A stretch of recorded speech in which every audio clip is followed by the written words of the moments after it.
মা কাবাব বানাবো। এই চিকেন তো নেই, কি করে কাবাব বানাবি? দেখি এইগুলো দিয়ে কিছু বানানো যায় নাকি। একটা মশলা মিক্স বানিয়ে নিলাম।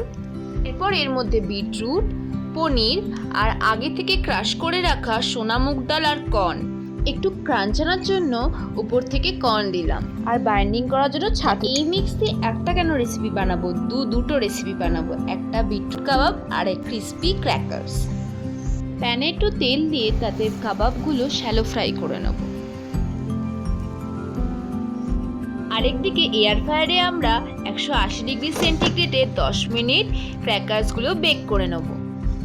কিরে, কি বানালি? কোনো ঝামেলা ছাড়াই দুটো রেসিপি বানিয়ে নিলাম।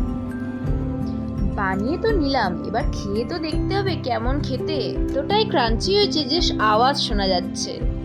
এবার কাবাবটা একটু টেস্ট করি। নিজের সাথে কাবাবটা খেতে সেই লাগছে। তোমরাও বাড়িতে বানাও আর খাও।